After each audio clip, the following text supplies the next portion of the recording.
This episode of the Restoration Today podcast is brought to you by DocuSketch. With more than 30,000 projects handled per month, DocuSketch is the game changer in claims process optimization. Utilize 360-degree photo tours, accurate ESX sketches, and complete insurance-compliant estimates to turbocharge your business.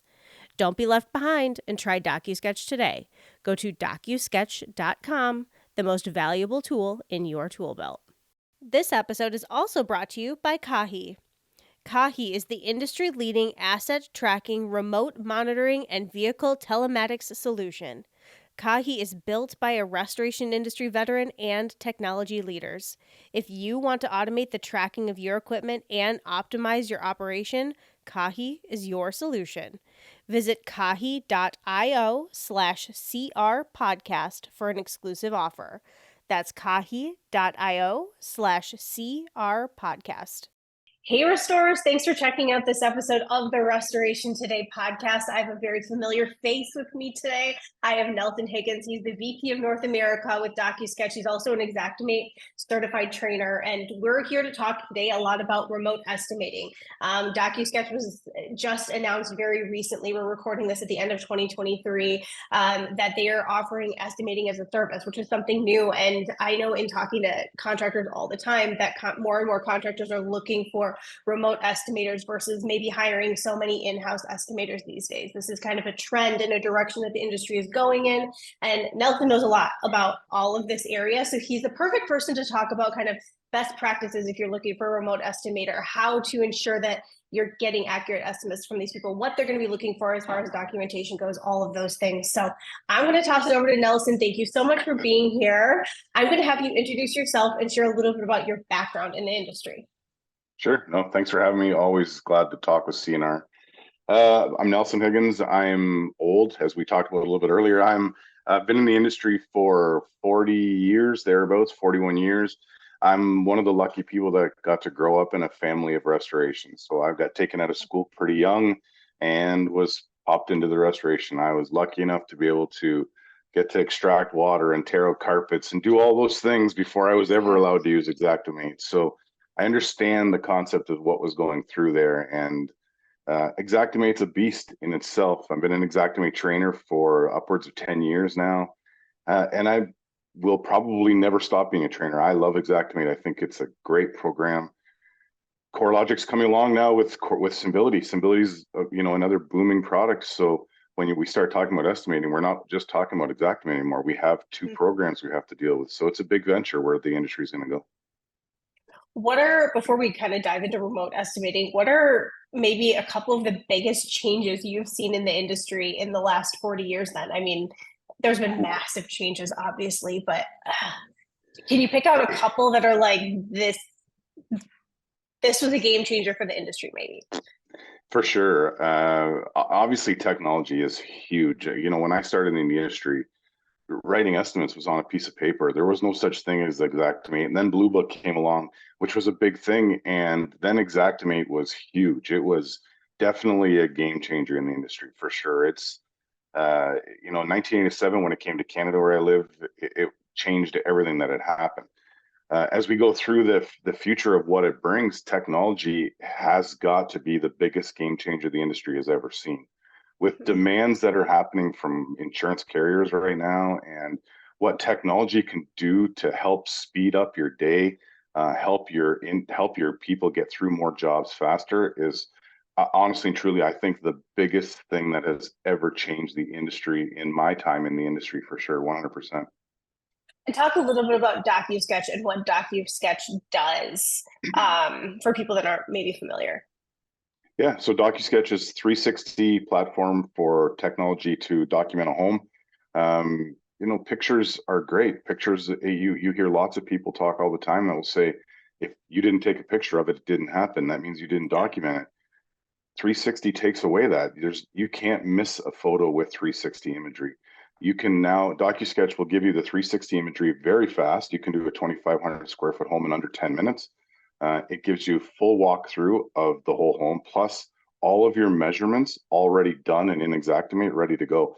And currently we are at under 5 hours to turn it back to Xactimate. So think of that speed and that concept of what that's doing for a restoration company in the field and what they're able to get done in any given day. So what was the trigger for DocuSketch to say, let's start offering estimating as a service as well then?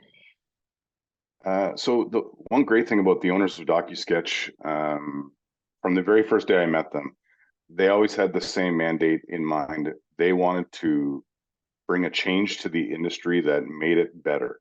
And when they look at what was happening and everything that was going on, documentation was great. People love it, and they're able to give great documentation. But how could they change it greater? And the easiest way to do that was to start estimating. Bringing estimating to the platform for the restoration companies ends in a better way to give the documentation that they want to help restoration companies become more profitable and become a faster, better product for carriers and help the industry as a whole. Okay, yeah. So how have you seen estimating change over maybe the last even 5 years, like pre-pandemic world to post-pandemic, maybe is like the best gauge. How have you seen estimating change in the last 5 years? So the pandemic obviously created havoc. It was probably the best time ever for DocuSketch and its competitors to be in the industry because of what it had done to get people to stop going to homes.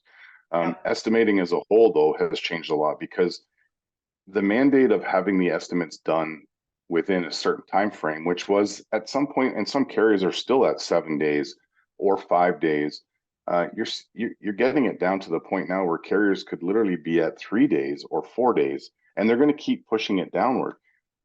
So estimating prior pandemic, people would be able to go to the home. They could make multiple visits to the home. They would go and have an understanding of what was going on. They could take the measurements. People didn't mind you coming and going from their home.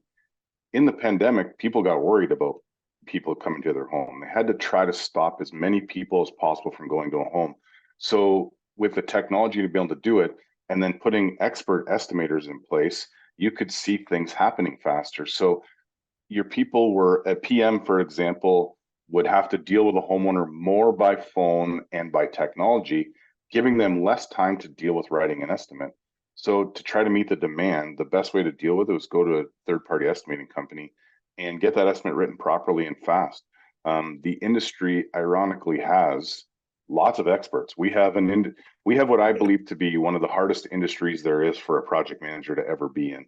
They need to be experts in so many things.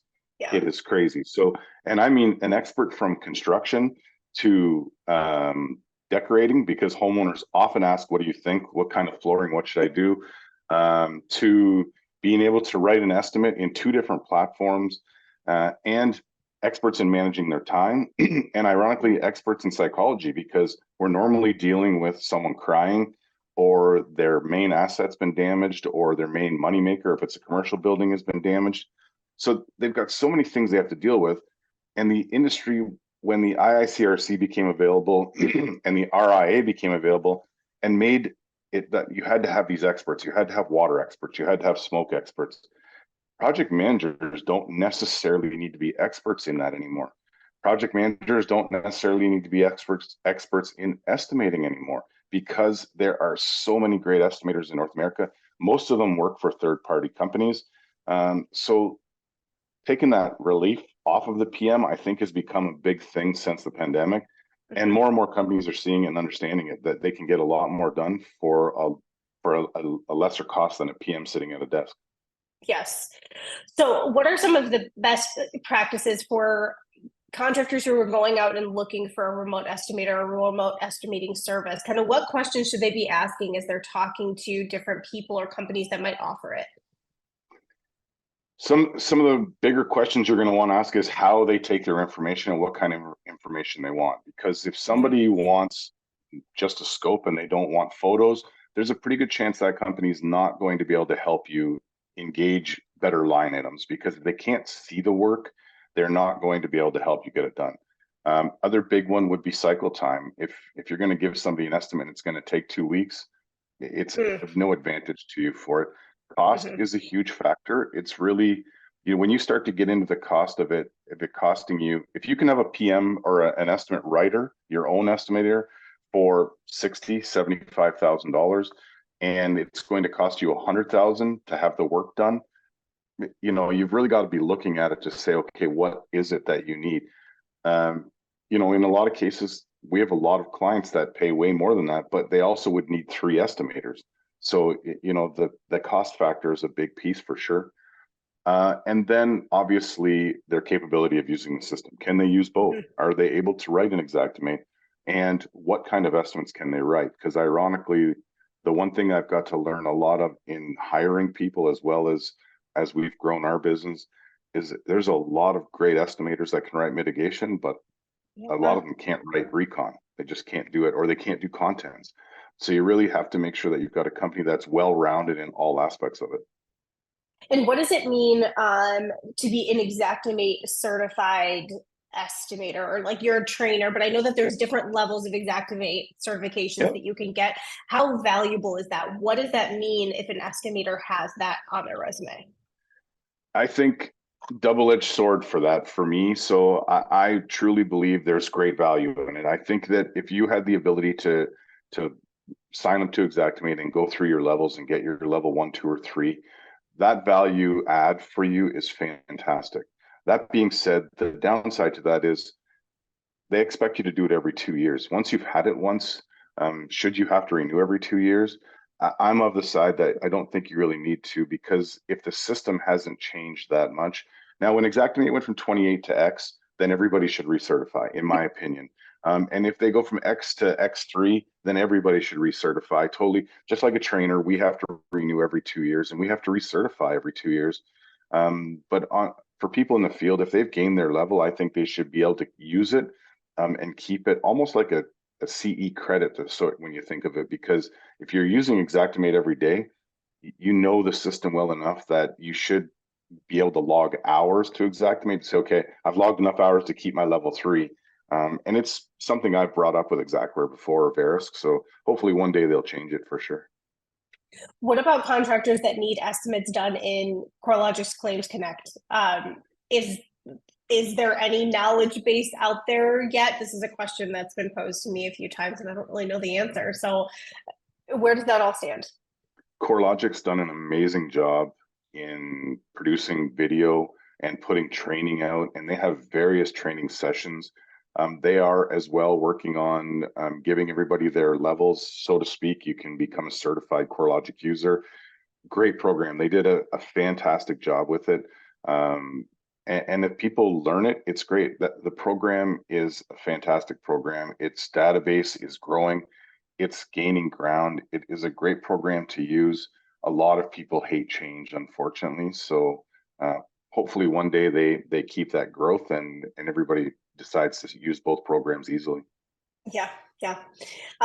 What do you tell contractors who are interested in trying remote estimating but nervous that it's going to be inaccurate? How do I know that what I'm going to get back is accurate and has what needs to be in there, doesn't have, stuff that shouldn't be in there, that kind of thing?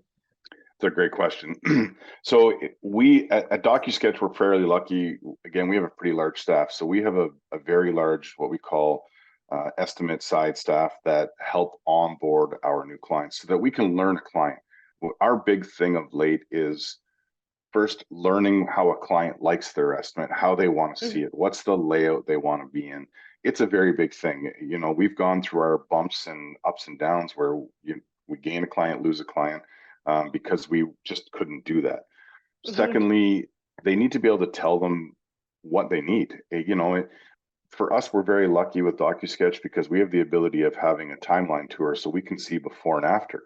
And when a client gives us a timeline tour, a lot of times we don't need anything. We can take it and write that estimate and say, there you go, that's what it is. Or we need a note or two that says, you couldn't see this in the timeline, but we took this out, 2 layers of floor, interior insulated walls, things like that. Really big when you're looking to use third-party estimating, though, is communication and giving the idea of what it is you need, what that scope is that it's going to be, what is it you want out. People always say garbage in, garbage out. If you have an in-house estimator or you use a third-party estimator, garbage in, garbage out. I just like to say we take garbage in, but we put pretty garbage out all the time. There you go. There you go. Yeah. There's also a lot of different platforms out there that you can use to vet your estimates as well to see how they look. So, Yeah, okay, so there yeah, are go ahead. so many platforms that you can judge on. There's so many platforms you can judge on. You're well aware of Crystal Koff Ask Amy. Ask Amy is a great program. We currently at DocuSketch for estimating, and a lot of people wouldn't know this, we run every single estimate in Ask Amy. As well, we have a program set up in Ask Amy where our estimators are scored. So they can be scored on how well they wrote an estimate. And if it's, if they're scoring a 9 out of 10, then we know they're writing good estimates. And if they're scoring a 5 out of 10, there's got to be a reason. So we start to ask questions like, what was the scope? What did you get back? Why was it so bad? What are the issues? And our scoring is based around a few different things. It's around how compliant were we with the carrier? How well were we with Xactimate line items or CoreLogic line items? If we used a drywall patch, did we use, the taping and the proper priming, et cetera, like that? Okay, yeah, that makes good sense. What you talked about this a little bit at the beginning, but what should contractors be prepared to hand over to a remote estimator as far as documentation goes? Maybe beyond 360 scans. What else are they going to need, and how much time on the contractor side is needed to get all of the right information and enough information to a remote estimator? So this is another great question, and this is going to be a little bit longer answer. So That's you fine. have to decide on what it is you want from your third party estimating company. So, and there are a lot of factors involved on how you're going to decide what you want. We like to tell everybody that we'll write an estimate to 90 to 95% accuracy for a very good reason. We want to engage the PM. We do not ever want our estimate to just be uploaded. We want the company to engage their people. We want them to understand what we're writing. For a couple of reasons. It helps them grow. It helps them understand Xactimate or CoreLogic better. It helps them be involved in the claim because you really want them involved in the claim all the time. You don't want them not involved in the claim. So when you look at that concept of what it does, it's great. What you give somebody to estimate really matters to what you want as a concept. So if I'm estimating a mitigation, for example, and you haven't told me that you had 5 dehumidifiers and 30 fans, I can't add them because I don't know how much equipment you've had. But even when you do tell me you have 5 dehumidifiers and 30 air movers, how many days was it? I can only estimate 1 or 2 days because I don't know how long your equipment was there, pending when you gave me the estimate to write. Further to that, you also have to think about the concept of subtrades on a recon. So was there ITEL? Is there travel involved? Is there an electrical subtrade? Are those types of things involved in what we're writing an estimate for? Because if they are, and you want them included, then you need to give the writer that estimate. You need to give the third-party estimating company that information. Because without that information, they can't complete the job to the satisfaction you're going to want it at. When you do all of that, you really have to think of one other concept. Most estimating companies are based on dollar value of your estimate in one format or another. So when you start giving them all of these items to add, that value raises and it raises and it raises. And as that value is raising, so is the cost of writing that estimate. So you want to make sure that you have an understanding of what you're giving them so that you're getting back the documentation that you need to get it done properly the way you want it, but also within a dollar value of that you want to spend. That makes good sense. Where do you see estimating going from here? AI is a huge conversation now. We're, maybe moving away from more in-house to this remote estimating platform. What do you think? It can be a casual prediction. I know that's a big question, but I think so. Where I think estimating is going to go, I think third-party estimating is going to be a strong suit in the insurance industry for a long time to come. Because the way the experts can do it and because of the demands of the insurance companies wanting things faster. If you think of an estimator who has to go deal with Mr. or Mrs. Homeowner, and then the estimator has to find the windshield time to get back to sit at the desk.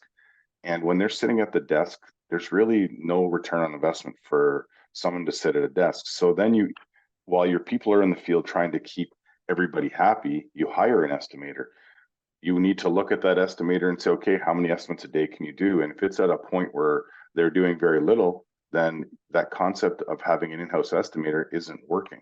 So the industry, I think, is going to go heavily into third-party estimating. I hear a lot of people say, how long before artificial intelligence starts writing the estimates?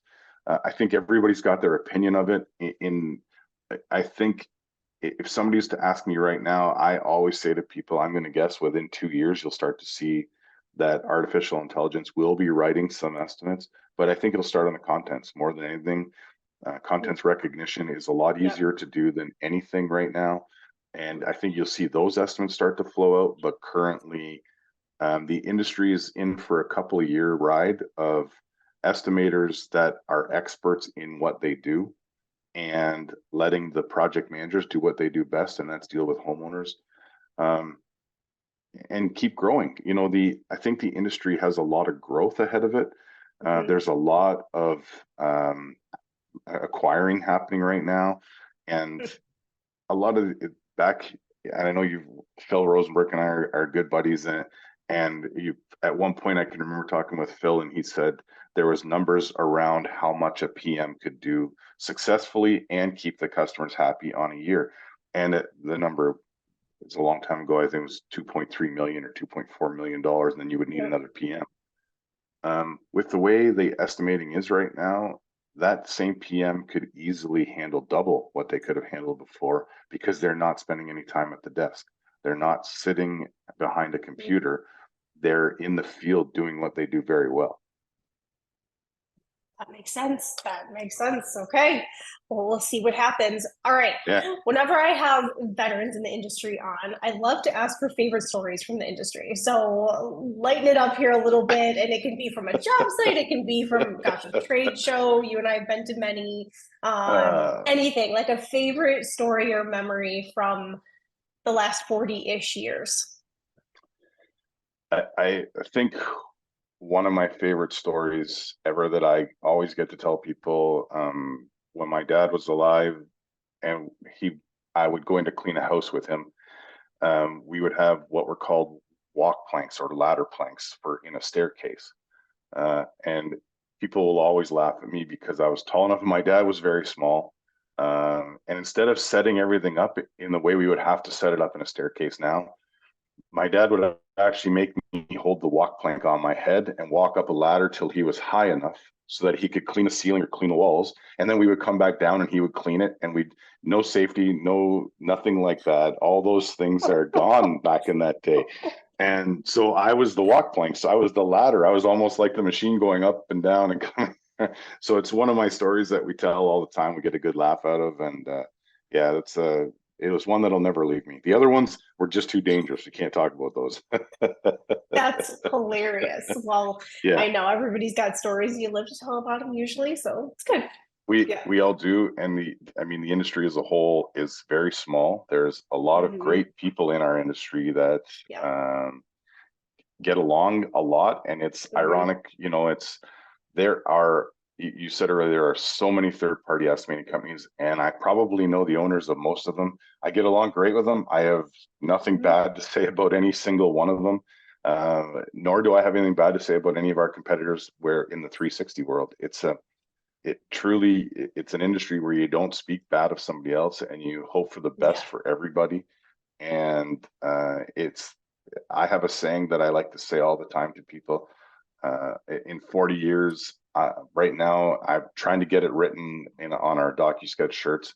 It says, "We want to make the industry great again." And that's 20 years ago, the industry was a whole bunch of fun.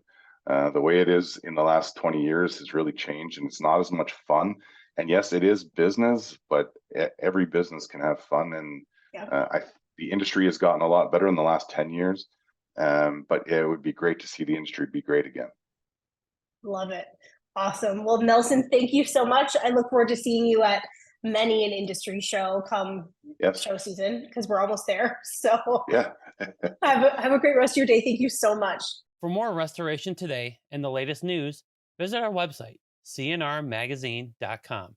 And find the latest episodes of the Restoration Today podcast on your favorite podcasting platform.